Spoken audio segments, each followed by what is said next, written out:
Halo semuanya, kembali lagi dengan saya, reporter Hafizah Silmi Ramzani. Di sini saya sedang berada di Sekolah SMA Negeri 2 Kota Tangerang Selatan. Saya akan melakukan penelitian mengenai novel dan Perang Pun Usai. Nah, novel dan Perang Pun Usai merupakan novel yang dikarang oleh Ismail Murahimin pada tahun 1977 dan diterbitkan oleh Pustaka Jaya. Yuk kita lihat beberapa murid yang sedang membaca novel. Kayaknya ada yang sedang baca nih. Halo, boleh tahu nggak nama kamu siapa? Nama aku Nadine. Kamu lagi baca novel dan Perang Pun Usai ya? Iya nih, kebetulan aku lagi baca novel dan Perang Pun Usai. Kalau boleh tahu, sinopsisnya apa tuh?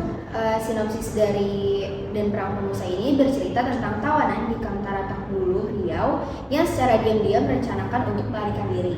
Nah, rencana pelarian tersebut ini datang dari Wimpy, yaitu seorang tawanan bekas serdadu Belanda. Meski demikian, ada beberapa tawanan yang sebetulnya tidak setuju dengan rencana Wimpy. Salah satunya adalah tawanan Belanda bernama Pastor van Raskot. Dia yakin bahwa perang tidak lama lagi usai dan mereka akan dibebaskan dari kamp. Akan tetapi, Wimpy tidak mau mendengarkan nasihat tersebut. Nah, perbedaan pendapat tersebut menyebabkan tawanan di Kamp Takbulu terbagi menjadi dua kubu. Yang pertama ada kubu pendukung Wimpy dan yang kedua kubu pendukung Pastor. Nah, sejumlah ketegangan di kalangan para tawanan akhirnya tidak dapat dielakkan. Pemimpin Kamp Takbulu yaitu Letnan Gentaro Ose tidak tahu menahu akan rencana para tawanan yang ingin melarikan diri. Dari wakilnya, Sersan Kibuchi, ia hanya mendapat laporan bahwa di antara para tawanan terjadi sejumlah konflik. Letnan Ose mengira penyebab perselisihan tersebut adalah dirinya.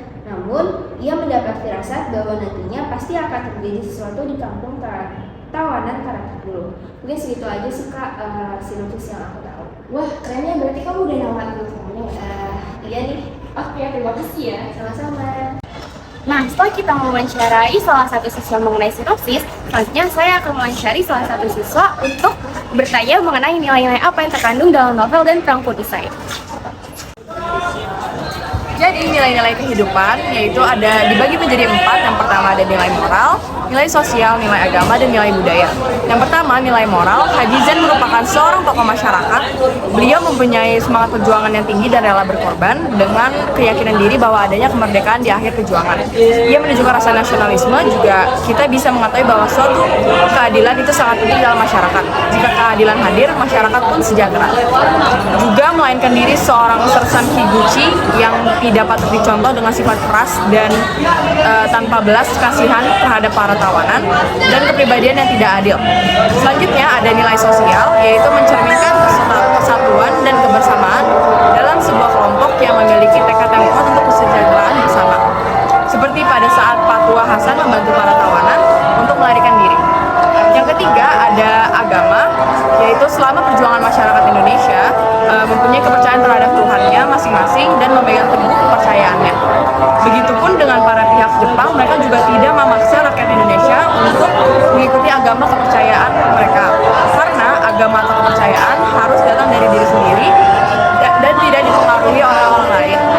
Dan yang terakhir ada nilai budaya. Nilai budaya merupakan gotong royong yang mencerminkan rakyat Indonesia.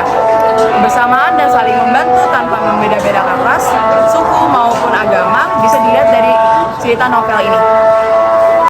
Nah, selanjutnya saya dan rekan-rekan saya akan memperdalami materi yang terdapat dalam novel dan Perang Pun Usai, dimulai dari struktur dan ciri kebahasaan. Struktur novel dan Perang Pun Usai. Untuk strukturnya yang pertama adalah orientasi. Dari orientasi yaitu dari kalimat, orang-orang Belanda yang interniran itu bekerja selalu bersungguh-sungguh, tekun dan membisu. Sampai dengan kalimat, seperti ini sudah pernah terjadi sebulan yang lalu. Pada permulaan minggu ketiga, mereka berada di tepi selatan Sungai Kampar Karang ini. Untuk bagian komunikasi, dari kalimat ketika tentara Dai Nippon mengepung 3 buah bioskop di kota Bukit Tinggi pada suatu malam pertengahan bulan April 2004. Mereka hanya diberi gambaran yang sederhana saja, sampai dengan kalimat seluruh ranah Minangkabau dijelajahi oleh ratusan rombongan pedagang Babelong setiap harinya. Dan untuk klimaksnya yaitu dari kalimat sebuah ledakan yang keras sekali membangunkan para perwira yang tidur di markas besar, sampai dengan kalimat Ose tidak habis pikir mengapa dua orang yang sama-sama berumur 25, yang seorang disebut muda, yang satu lagi tua, wanita yang termasuk cantik, tegas, dan ditakuti murid-murid sekolah. Selanjutnya ada resolusinya, yaitu dari kalimat beberapa tawanan milik Jepang yang berada di kampung tawanan merencanakan untuk melarikan diri, dan rencana itu diusulkan oleh Wimpy yang merupakan seorang tawanan berasal dari bangsa Belanda. Sampai dengan kalimat para tawanan melakukan yang terbaik untuk mencoba melarikan diri dari pengepungan tentara Belanda Jepang yang dipimpin oleh Letnan Ose dan Sersan Higuchi. Kemudian kodenya yaitu dari kalimat di puncak itu semua tersiar kabar kekalahan Jepang dalam melawan sekutu, hingga kalimat segala macam rencana yang disusun akhirnya berantakan. Selanjutnya ada beberapa ciri kebahasaan yang terdapat dalam novel dan Perang Pun Usai. Yang pertama ada verba material seperti mengangkat, mematikan, memukul, dipukul, memasak, melihat, mempersoalkan, dan mendengar. Kedua, verba mental seperti melupakan, mengharapkan, memperhatikan, menyelesaikan, dan menuangkan. Lalu yang ketiga ada kalimat adjektiva seperti kurus, rendah hati, tua, cantik, bawah, kecil, muda, buka, tutup, penyabar, dan pemurah. Selanjutnya ada beberapa kalimat konjungsi temporal, yaitu konjungsi temporal tidak sederajat. Yang pertama, jalan kereta api dan Pekanbaru di Riau menuju Sijunjung di Sumatera Barat ini agaknya telah direncanakan oleh Jepang sebelum pecahnya Perang Pasifik. Yang kedua, beberapa bulan saja setelah mereka menguasai Indonesia, dikumpulkanlah para tawanan Belanda. Yang ketiga, ketika pertama sekali dia melakukannya, suami perempuan itu yang jadi tukang kebun ada bekerja di situ. Yang keempat, Shinji lebih banyak menghabiskan waktu untuk bertamu pada Yoshi. Yang kelima, lama sesudah itu markas bekas masih terus memutuskan tombol teleponnya. Selanjutnya ada konjungsi temporal sederajat. Yang pertama, sampai saat ini 3,5 tahun kemudian perang belum selesai. Yang kedua, namun 2 hari kemudian terjadilah kecelakaan itu. Yang ketiga, kira-kira seminggu kemudian Mayor Shinji menyerahkannya pada Letnan Ose di stasiun. Dan yang keempat, pada beberapa pemerhatian sebelumnya Sutiya melihat banyak sekali penumpang turun. Selanjutnya ada kalimat lampau. Yang pertama, sejak itu Kliwon merasa makin hari makin terikat dengan mimpi. Yang kedua, setengah jam yang lalu mereka tiba di tepi rawa-rawa. Yang ketiga, Ose muda hampir tidak pernah naik pangkat sejak diangkat menjadi militer dengan pangkat Letnan 2, baru 1 kali dia naik pangkat. Yang keempat, Wimpy sudah tinggal bersama pribumi dari sejak kecil. Yang kelima, Satya membeli barang lebih banyak dari biasanya pada hari Rabu lalu itu. Lalu ada kalimat langsung, yaitu kalimat yang memiliki dialog atau tanda kutip. Yang pertama, Sultan Sati menemui saya pagi tadi, kata memaknya. Yang kedua, saya sedang belajar udo, kata Ose. Yang ketiga, itu terserah awak sajalah Hasan, kata Haji itu setelah beredam diri sebentar. Yang keempat, kalau tidak bisa saya ikut masak saja, kata Satya. Yang kelima, ada penduduk sana yang pernah datang ke Tarak dulu, tanya Kliwon.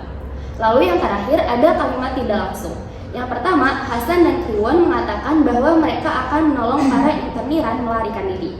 Yang kedua, Kliwon segera mendekat dan mengucapkan salam kepada Haji Zen. Yang ketiga, berikutnya adalah pemanggilan nama-nama seluruh komandan pos dan yang dipanggil menjawab sambil menyebutkan nama dan pangkatnya. Yang keempat, ketika mau naik, Hasan mengucapkan salam kepada kedua orang itu. Yang kelima, Wimpy segera bertanya kepada Ose mengenai apa yang ia dengar di rumah dusun. 3. Sekian dari kelompok kami, terima kasih. Bombastic side eye, criminal offensive side eye. Halo, boleh tahu gak nama kamu siapa? Halo, boleh tahu gak nama kamu siapa? Boleh, nama aku Nadir. Nah, setelah kita tadi empat.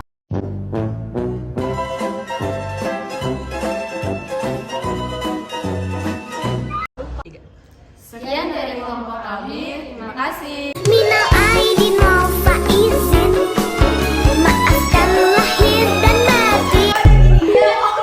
Lebaran kali lebaran.